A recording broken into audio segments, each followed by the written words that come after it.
So as the 8th generation of consoles comes to a close, a generation that has undoubtedly been one of the strongest for PlayStation, both in terms of hardware sales and critically acclaimed first-party releases, Sony showed they still had one last card to play with Ghost of Tsushima, the open-world samurai epic from infamous and Sly Cooper developer Sucker Punch. So I wanted to give some of my thoughts on the game, its story, world, and particularly what I think it excels at. And since I'd like to do that completely unrestricted, there will be full spoilers, including the ending and plot twists for the game's various side quests.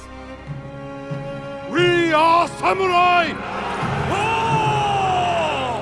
So Ghost of Tsushima takes place in 1274 on the Japanese island of Tsushima during the Mongolian Empire's first invasion of Japan. We play as Jin Sakai, a samurai who, after surviving the initial attack on the island, has to come to grips with the fact that his code of honor is ineffective against the invading Mongols and must adapt less savory tactics to defend his people, embracing the persona of the Ghost. After an action-packed 40-minute or so opening sequence, the game lets you loose to explore the island at your own leisure. And right away I was struck by just how open the game feels. With an abundance of activities to take part in, bamboo strikes, Inari shrines, Shinto shrines, pillars of honor, hot springs, haikus, lighthouses, and Mongol territories, just to name a few. There's a lot to keep you busy on your journey, but somehow it manages to avoid feeling overwhelming. The game never really forces you to do anything. You may be gently nudged in one direction or another, but it very much lets you tackle the game's various activities at your own pace. Once I was free to roam the open world, I just picked a direction and journeyed forward. No objective markers, no minimap. And when I did this, I was impressed just how organically everything in this game works. Whether it's spotting a red tree and a tower of steam from a hot spring in the distance, a bird tempting you to follow it, leading you to a pillar of honor nearby, or a grateful villager you rescue telling you where to find a side quest. It's genuinely refreshing to see a game direct the player in such a natural way. You can spend hours completing activities without even looking at the map. And if anything, I think that's probably the best way to experience this game. Everything you do feels worthwhile and rewarding. Hot springs increase your health, shrines give you charms that boost your stats or give you a new ability, bamboo strikes increase your resolve. Nothing feels like a waste of time. Also, any point of interest can be fast traveled to, whether you've completed that point's activity or not. So if you pass a hot spring during a story mission, you can fast travel back to it to take a dip when you're done. This also means that once you uncover the whole map, you're never more than a minute away from where you want to go, which is really refreshing to see. I think many developers feel that unless they restrict fast travel in some way, players are going to ignore the open world or spend less time exploring, but Ghost of Tsushima proves that wrong. While I used fast travel to get me to a mission when I wanted to, or to jump back to a shrine I passed earlier, I enjoyed the open world so much that most of the time I would just ride to wherever I was going anyway. And because it eliminates the tedium so heavily present in open world games, Tsushima is actually one of the maps I've explored the most thoroughly in any game. Player convenience is a principle applied to almost every aspect of the game. When you have enough materials for an upgrade, you get a notification. Merchant icons turn from white to yellow to tell you there's a new item or upgrade available. The game even tells you from the map what your reward will be for completing each mission, so you can prioritize them accordingly. Prior to release, the game had been frequently compared to Assassin's Creed, but I think these comparisons are mostly because of the fact that it's a historical open world action game, and that feudal Japan has been the most requested setting for that series to explore. But in terms of how the game actually feels to play, running, jumping, climbing, I think Jin feels much closer to Aloy than any of Assassin's Creed's protagonists. Combat is definitely the area the game excels at, and it's exactly what I wanted from a mostly realistic sword fighting system in a game. It's fast, stylish, and immensely satisfying when you get the hang of it. It takes a while to get used to, especially swapping between stances, but once you unlock all four and the game introduces the more difficult enemies later on that necessitate changing your stance, it eventually becomes second nature, and once you do master it, you feel unstoppable. In the early portion of the game, I would dive into tall grass to let Mongol patrols pass by, which really conveyed the feeling of being a fugitive, but by the end of the game I had no problem walking straight into enemy camps. You definitely feel like you're improving over the game, but it was only when I looked back through my early footage for this video that I realized just how significant that improvement was.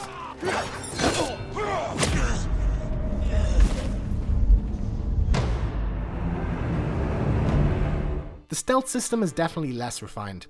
Considering how challenging the swordplay can be at times, I feel like the stealth was a bit too easy, especially when you gain access to poison darts and wind chimes. The detection rate is also extremely forgiving. I don't think there was a single time during the entire game that I was spotted unintentionally, but I didn't really mind this too much since it added to that power fantasy of being the Ghost, an invisible force terrorizing the Mongols. That said, I think this is probably an area that Sucker Punch will want to expand and improve on in a future installment.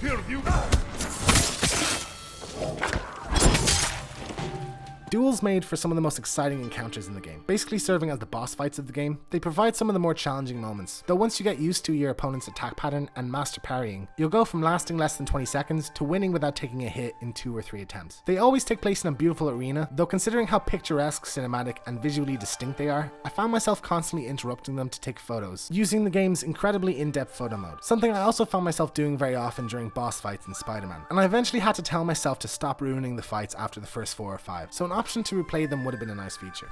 Speaking of photo mode, I think this is probably the most addictive one I've seen in a game yet. Not only because it offers a range of visual filters, weather, wind strength and direction, but the game itself is just so naturally stylish and cinematic that no matter where you are or what action Jin is doing, with a little tweaking you'll always be able to make a poster-worthy photo out of it. It's become sort of a cliche to say that a game's world feels like a living, breathing place, or that it's a character itself, often used to describe a convincing open world. But when I say the world of Ghost of Tsushima feels alive, I mean that literally. Tsushima feels like an entity, an omnipresent force aware it's being attacked and assisting the one person who can stop it. The use of nature in the game emphasizes this, from the foxes that lead you to shrines, to the birds that lead you to other points of interest, the ability to change the weather using your flute, and most prominently the guiding wind. You feel like the world has recognized you as its savior, and I felt a much deeper connection to it than I have with any open world before, and one particular side quest reinforced this connection. Jin stumbles on a dead fox and a smashed Inari shrine, having been desecrated by a Mongol group. After praying to several of these over the course of my journey, always rewarding my guide with a little pet on the head, I felt genuinely angry at the sight and determined to hunt down those responsible. The fact that another fox came to lead me to those Mongols made our symbiotic relationship especially evident. The game basks itself in the spirituality of the period without delving into fantasy. There's also a historical relevance to the prominence of wind in the game. In reality, both Mongol invasions of Japan failed because a typhoon, a storm dubbed kamikaze or divine wind, laid waste to the Mongol ships. So you could say that Jin metaphorically represents the divine wind, the storm that lays waste to the Mongol army. I don't think it's a coincidence after all that his family sword is named the Storm of Clan Sakai. I was a little worried about the story going in since, from the pre-release trailers, it seemed to be a straightforward revenge story, which would have been fine, but having just come off of The Last of Us Part 2, a game that dissects and challenges the very concept of revenge, I think it would have ran the risk of feeling a little bit shallow in comparison. But this isn't really a revenge story. Jin's quest isn't to enact vengeance for himself, but to protect his people. He doesn't lose anyone close to him like a wife or child in the beginning, which is why I think very cleverly, side quests don't feel like they're interrupting the main story. While Jin does feel hatred towards the Mongols and their leader Koshin Khan, it makes sense that he would pause his pursuit to help out the island locals, which keeps them from feeling like the detour from the main story that they often do in open world games. And while I did find the main story engaging, the strength of the narrative is in these side quests, or tales as the game labels them. Outside of the main quest, there's standard side tales, which typically follow a local in need of assistance, character-specific tales, which are multi-part storylines focused on a specific side character, like Lady Masako or Ishikawa, and my personal favourite, Mythic Tales, which delve into the lore of the island and teeter on the edge of supernatural. The main storyline focuses primarily on Jin's internal struggle. Having been raised by a strict code of honor, he finds himself becoming disillusioned to the ways of the samurai, upon realizing that the Mongols and Koshin Khan can't be beaten honorably and won't play by those rules. Jin himself can come off initially as a bit too stoic and a little dull, but his personality definitely shines as the game progresses. This is helped a lot by certain dialogue choices you're given that let you shape his principles and beliefs, and the reflection aspect of the hot springs give a glimpse into his mind, telling us his thoughts about certain characters and events of the game. Wish I had some company in here. It's been too long. He keeps the quips to a minimum, but I think that makes his humorous moments even more impactful. Careful, Temuge. You can't get Khotun's reward if you're dead. And in my opinion, an overly outgoing Ezio type protagonist would have clashed with the setting and somber tone of the game. By the end, having spent this entire journey with Jin, he grew to become one of my favorite protagonists this generation. So I'll ask you once again, Samurai. Do you surrender? Koshin Khan, the fictional grandson of Genghis Khan, serves as an intimidating, if not particularly deep villain. He may not have the nuance of God of War's Baldur, but I think his captivating presence definitely makes up for it. Ruthless, cunning, and endlessly entertaining. My only real problem is I would have liked to see him more. After their initial fight, Jin and Khoten only come face to face once before their climactic confrontation. There are a few scenes that cut away from Jin to show what he's doing, which I actually found a bit jarring since it's very rare for a game to cut away from the protagonist in this way, outside of flashbacks, playable sequences, or post-credit teases. But this seemed to be the only way Sucker Punch could find to give him more screen time, which considering how much I enjoyed every scene is in, I'm not going to complain about.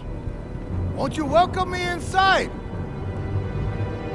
My biggest issue with the story was the pacing. While Act 1 and Act 2 were perfectly paced, Act 3 felt a bit rushed. Initially, I thought I just spent less time doing side activities during it since it felt significantly shorter, but after checking the mission list, it is actually half the mission count of the first act. Because of its brevity, the final battle against the Khan felt a bit anticlimactic. I had expected to face the Khan, either lose our fight or tie with him, have him escape, and then spend another 3 or 4 missions building up to our final confrontation. So I was actually a bit surprised when Jin kills him. It didn't really feel like the climactic moment that the game had been building up to. That said, I think mechanically the fight is brilliant, and sort of represents Jin's entire arc. He initially faces the Khan in a duel as a samurai, but after the Khan cheats, Jin faces him as the Ghost, with all of his gadgets and dirty tactics available to him, because that's what it takes to beat him, just like that's what it took to beat the Mongols as a whole. It's possible though that the sense of anticlimax when facing the Khan is because their confrontation isn't actually the climactic fight of the game. I trained you to fight with honor. Honor died on the beach. Jin's relationship with his uncle Lord Shimura is the real emotional heart of the main story. Shimura raised Jin, and Jin's reliance on tactics Shimura believes to be dishonorable, along with his newfound identity as the Ghost, drives a wedge between them. Jin's internal struggle over what he has to do to defeat the Mongols is present throughout the game's first 2 acts, and weaved into the narrative in a very natural way. There are several flashbacks throughout the game showing Shimura training Jin in the ways of the samurai, and these are usually triggered during a moment Jin goes against that training. In some cases when you're out in the open world. For example, early on in the game when I was exploring between missions, I noticed a group of Mongols below a cliff I was approaching. I jumped off the cliff and initiated a stealth attack from above, which brought me directly into a flashback. Jin. We looked them in the eye with courage. I love when games do this, taking an action that it knows you're going to do at some point and attaching a story beat to it. The best example of this I can think of is the man-bat jump scare from Arkham Knight, which happens at a random time on a random rooftop you grapple onto.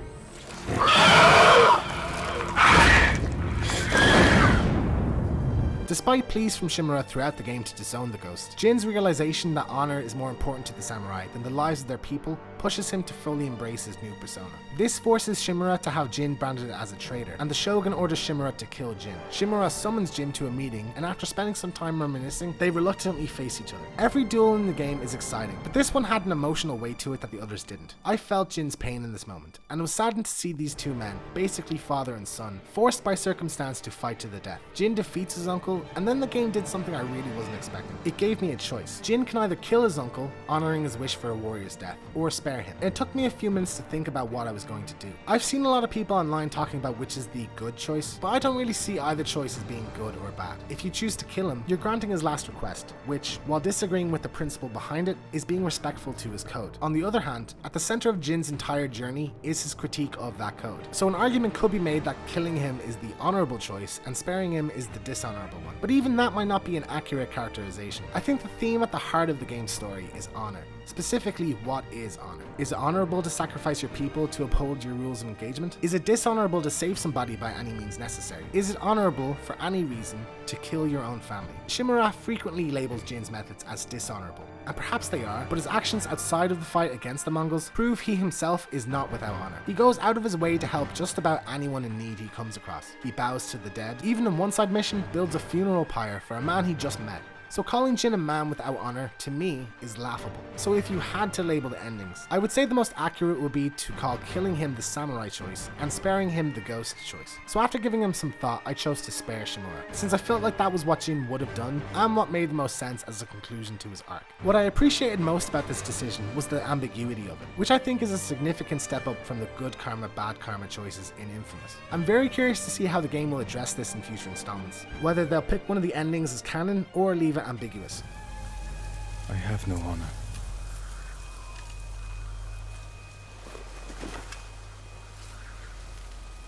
But I will not kill my family. So once you finish the story, you're rewarded with a new dye for the ghost armor. Red if you spared Shimura, or white if you killed him. And then you're free to finish liberating the island and complete any tales you have left. While the objective of the side tales can be somewhat repetitive, go here, kill these enemies, come back, the setup is always interesting and keeps them both engaging and memorable. Whether it's exploring a haunted forest, finding a man pretending to be a samurai to exploit the villagers, or avenging a woman's family only to discover she orchestrated their death. Every tale has more to it than initially appears, and range widely from hilarious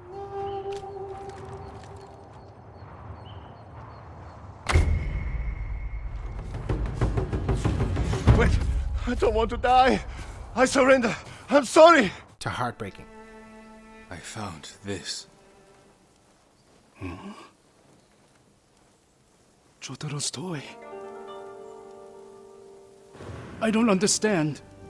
The game has an excellent supporting cast, each of which get their own line of tales that do a fantastic job of adding depth. While the main storyline is fairly predictable, these are far from it. You meet each character in the main quest and have an introductory mission to set up their storyline, but after that they're completely optional. which is a brave move because these feature some of the best character work in the whole game. From Lady Masako's lust for vengeance over the death of her family, to Ishikawa's pursuit of a student that's defected to the Mongols. Each one delves into their backgrounds, their history with Jin, and their emotional struggles. I found Yuna's storyline to be the most engaging, and was the only one that I actually played straight through. It involves her and Jin disbanding a trafficking ring she escaped from as a child. There's a lot of heavy hitting moments in this story, and it definitely added layers to a character that I wasn't expecting. Probably the most emotional moment for me in the whole game was in the quest for Yuriko, Jin's childhood caretaker, called the Art of Seeing. She takes Jin to a spot she used to go to with his father, and suffering from dementia, mistakes Jin for his father, and seemingly implies they shared an intimate relationship, as she has Jin describe the scenery around her just before she passes away peacefully.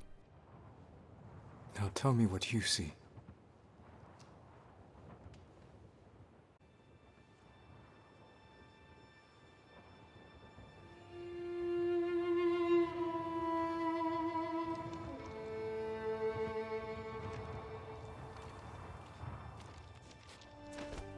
By the end of the game, having progressed at least partly through each of these storylines, I felt a sense of camaraderie with this band of misfits. Though I personally think it's kind of a shame we don't really see them interacting with each other, something I hope to see in a potential sequel. It would have been funny to see the stoic Lady Masako trying to get through a conversation with the bumbling sake salesman Kenji. Whatever you want.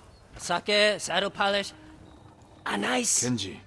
For me though, the Mythic Tales were the highlight of the game. Each one begins with a musician, Yamato, sharing a mythical story with Jin, told over a beautiful inkwash style animatic, often detailing a legendary warrior and setting Jin on a quest to find their armor, weapon, or sword fighting technique, typically culminating in a duel. While most of them revolve around a hero from the distant past, my favourite one sheds light on the more recent history of the island. The spirit of Yawikawa's vengeance tells the story of a vengeful ghost of the samurai, Lord Yawikawa, that led a failed rebellion 20 years earlier. A rebellion that was quashed by Jin's father and uncle. Since then, the people of Yarikawa leave parchments at shrines, with pleas to the spirit to seek retribution on their behalf. Hoping to find the spirit, Jin seeks out the shrines and discovers a plea to the spirit to kill him. Jin is then confronted by a mystery woman who's adopted the identity of Yarikawa's spirit, as several onlookers gather to watch her duel Jin. Who asked you to kill me? The peasants who bow to you. The merchants who smile as you pay them. All Yarikawa prays for the death of Clan Sakai and Shimura. Having spent the entire game up to this point helping the locals, including in Yarikawa, I thought of myself as a hero to the people and never considered they perceived me as anything differently, and I felt genuinely shocked and betrayed in this moment. And I think this tale especially highlights how effective the Mythic Tales are at deepening the lore of the game's world. And in the later sections of the game, as I listened to Yamato tell the story of a legendary hero in the island's history, I couldn't help but imagine that one day he will tell passerbys of the legend of Jin Sakai, the Ghost of Tsushima. The game never assumes you're going to do a certain side quest at a certain time. Doing an early side quest later in a game like this will often contradict the story, like a character referring to another character that's died as if they're alive. But Ghost changes the context depending on what you've done. So if you do a side quest after completing the main campaign, dialogue will be tweaked to acknowledge that the Khan is dead. Khotun Khan may be dead, but the Mongol Empire will live forever. Character side quests can be completed out of order, which allows them to feel more organic when you stumble upon them while exploring. For example, one time I noticed a fight in the distance, and when I investigated, I realized it was Lady Masako fending off a group of Mongols, which led directly into a mission. This also applies to checklist style quests. One mythic tale, the Six Blades of Kojiro, has you travel across the world to duel 5 straw hats to prove your worthiness to face their leader. In literally any other game, if you went to the location of one of these duels before starting the quest, there would be nothing there. But the Straw Hats will be at that location to duel you whether you've triggered that mission or not. So I ran into and defeated 2 of them before I even knew it was for that specific side mission. And because I didn't know why the men wanted to fight, neither did Jin. And when I started the mission, Jin acknowledged those fights. It seems I already accepted his challenge without realizing it. I think the mystery for both me and Jin of why those men wanted to duel made those encounters more special for me. The same thing happened for another side quest that has you liberate specific farmhouses to collect pieces of Mongol armor, and this was a regular occurrence for several side quests over the game. It's such a small thing, but it's something I really appreciated. I did encounter a few bugs during my playthrough. A majority of the time they were more humorous than intrusive, but a recurring one that happened to me was during investigation scenes. When prompted to examine a clue, the game wouldn't acknowledge I had done so. After reloading the checkpoint several times, it was still happening, keeping me from progressing through the mission, and eventually I had to exit to the main menu to fix it. Though incredibly fast loading times, especially for a game of this size, more than made up for these technical hiccups. There's a few features I would have liked the game to include, but they're so minor I wouldn't necessarily call them criticisms. Most prominently, there is no New Game Plus mode, which I think stands out more for this game than it has for various other first-party games that launched without one, particularly because the Japanese voice track and Kurosawa mode offer a completely new way to experience the game. And had there been a New Game Plus, I would have immediately restarted the game to experience that mode. Now, I think it's basically guaranteed that one will be added eventually, as was the case with Spider-Man, God of War, Horizon, and Days Gone. But with each of these games, I found myself wanting to play through the story again immediately after finishing, waiting for a New Game Plus, and by the time it was added several months later, I had already moved on to another game and never went back. So I can imagine a similar scenario here. With such a phenomenal combat system, I was going to suggest some kind of wave-based survival mode, but Sucker Punch sort of one-ups me by announcing right before I started recording that they're adding an online co-op survival mode called Legends in a free update in the next few months. Which is definitely a big surprise since Ghost of Tsushima doesn't really strike me as a game that needed an online component, and this will be Sucker Punch's first foray into online multiplayer. While there is a charm boost for basically every combat or stealth scenario, there's none to make standoffs easier. Later in the game, standoffs become significantly harder to win, with enemies positioned closer to you, bluffing attacks and giving you a shorter reaction window. And it got to the point that I was actually losing these more often than winning, eventually leading me to avoid them altogether. Now that may be completely intentional, in an effort to push players into leaning towards ghost tactics, which if that's the case, it absolutely worked. And it adds a cool risk-reward element to it, but as somebody who liked to swap between playstyles regularly for variety, I would have liked the ability to make standoffs a more viable option later in the game. An upgrade to allow you to automatically block arrows while sprinting, similar to Jedi Fallen Order, also would have been nice, since it can sometimes break the flow of combat to have to stop and block anytime an arrow is fired at you, especially when going for an archer far away. The game also doesn't feature an on-the-fly crafting system. Materials collected basically function as different types of currency, so you can't craft arrows and smoke bombs on the fly like in Horizon or Days Gone. One nice feature is that you can use the regular currency supplies to purchase various materials instead of having to find them in the open world. But there's one specific currency, flowers, used for headgear and armor dyes, that you can't purchase. So at the end of my playthrough I had an abundance of currencies and materials, all armor and upgrades purchased, but several armor dyes that I would still have to roam the open world searching for flowers to purchase. That said, had the game not allowed you to straight up purchase materials at all, I probably wouldn't have found anything to complain about. So I think it's a case of the game being so convenient that even the most minor inconvenience stands out. In many ways, Ghost of Tsushima encapsulates everything that was great about PlayStation's recent first-party showings. A beautiful open world begging to be explored, an engaging story with strong characters, and a satisfying combat system that stands among the best of its type. It's an experience that prioritizes accessibility and minimizes tedium. What it achieves in its approach to open world design alone makes any issue I could find with it just seem minuscule by comparison. In a generation packed with stellar first-party games, both returning franchises and new IPs, Sony closes out with one of its best, a perfect swan song to the PlayStation 4, and the beginning of a series that I personally can't wait to see more of. So those are just some of my thoughts on Ghost of Tsushima. What did you think about it? Did the open world grab you in the same way as me? What was your favourite side quest? And what would you like to see from a sequel? Let me know in the comments below. If you enjoyed this, you can check out some of my other videos, and if you want to see more content from me in the future, feel free to subscribe. Thanks for watching, and I'll see you next time.